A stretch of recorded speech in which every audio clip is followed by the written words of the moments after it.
Sekarang keunikan warisan kerajaan alam Melayu dalam aspek kegiatan ekonomi dibincangkan. Kegiatan ekonomi di kerajaan alam Melayu bergantung kepada lokasi penempatan.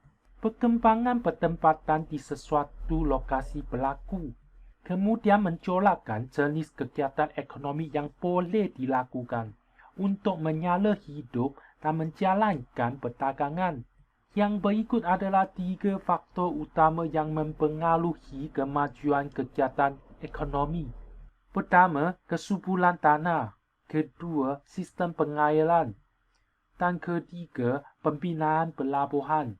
Ketiga-tiga faktor yang mempengaruhi kemajuan kegiatan ekonomi ini akan diperincikan di bahagian yang seterusnya.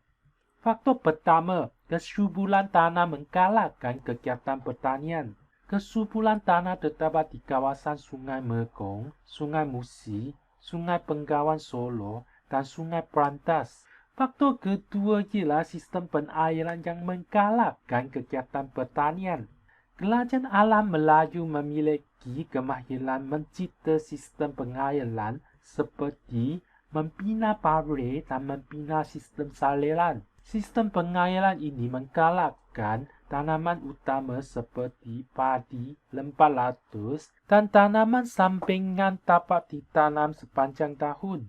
Faktor ketiga ialah pembinaan pelabuhan yang dapat menggalakkan perdagangan. Pembinaan pelabuhan di lokasi yang strategik dan mudah dikunjungi oleh para pedagang dari timur dan barat. Pelabuhan di kerajaan alam Melayu berkembang dalam 3 bentuk. Pertama, pelabuhan pembekal yang berfungsi sebagai pengkumpul, pengendali, dan pengedar barangan. Kedua, pelabuhan kerajaan yang berkembang dari pelabuhan pembekal apabila pusat pentadbiran atau kerajaan terwujud. Ketiga, pelabuhan entrepot, iaitu pelabuhan persinggahan untuk makanan dan bahan dagangan kepada pedagang asing. Penduduk di alam Melayu mempunyai kelebihan yang berikut, iaitu kelebihan yang membolehkan mereka menjalankan kegiatan ekonomi tempatan. Mereka memiliki kemahiran yang tinggi dalam ilmu pelayaran. Mereka mahir sulur belok laluan laut dan sungai. Mereka boleh menyelam dalam tempoh yang lama. Sekarang keunikan warisan kerajaan alam dalam aspek perkembangan sosial budaya dibincangkan. Perkembangan sosial budaya kerajaan alam Melayu dapat dilihat dalam aspek yang berikut, iaitu tulisan dan bahasa, persulatan, dan seni bina. Ketiga-tiga aspek ini akan diperincikan di bahagian yang seterusnya. Pertama sekali, perkembangan tulisan dan bahasa dalam kerajaan alam Melayu dibincangkan. Perkembangan dalam tulisan dan bahasa di kerajaan alam Melayu dipengaruhi oleh pengaruh luar.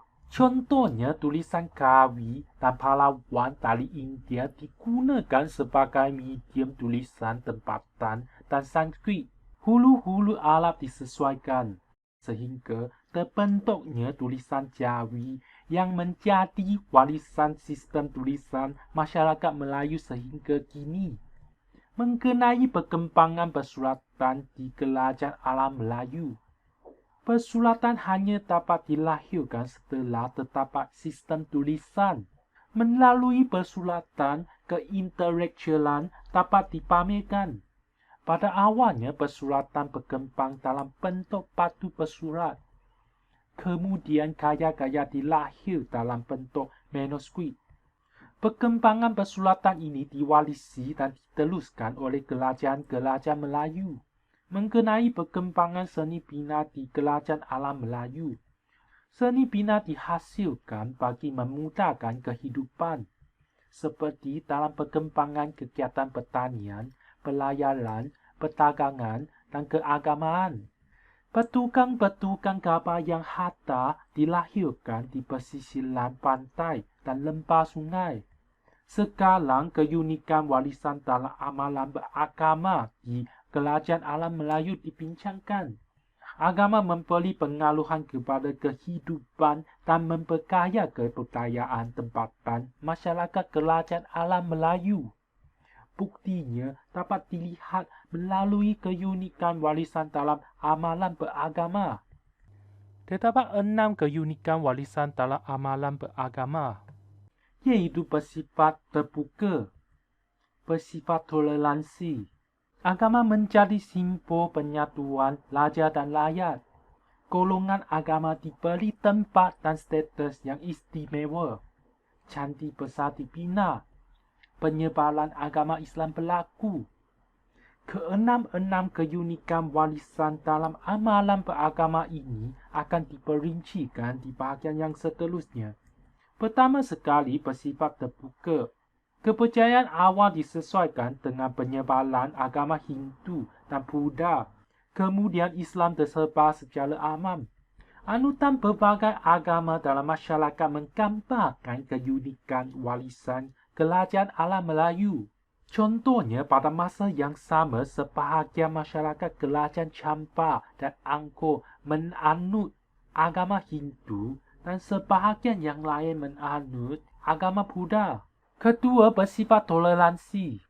Penganut agama Hindu membina candi Prambanan berdekatan dengan candi Pulau Butok, tempat ibadat penganut agama Buddha di Jawa Tengah.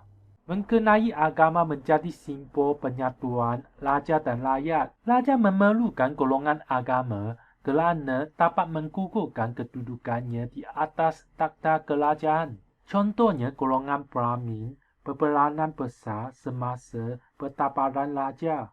Pengasas kerajaan Angkor Jayawarman kedua diisytiharkan kedudukan baginda sebagai Dewa Raja oleh seorang Brahmin bernama Hiranyatama.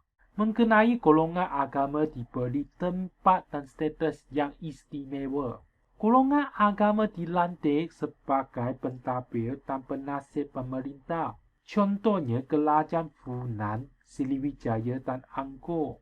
Mengenai candi besar yang dibina. Candi besar dibina sebagai lapang keagungan kerajaan. Contohnya Angkor Wat, Candi Muara Jambi, Candi Prambanan dan Candi Pulau Butu. Candi dijadikan institusi agama yang berperanan sebagai pusat ibadat, tempat pemujuan loh nenek moyang dan pusat perhimpunan para pentetap. Mengenai penyebaran agama Islam di kerajaan alam Melayu, majlis dibina sebagai pusat ibadat, pendidikan dan kebajikan. Keunikan sistem pendidikan Islam melalui institusi pondok atau madrasah dan diteruskan hingga hari ini. Ini adalah kesemuan gantungan bab 4 secara KSSM PDD ke tingkatan 2. Terima kasih atas lakanan anda.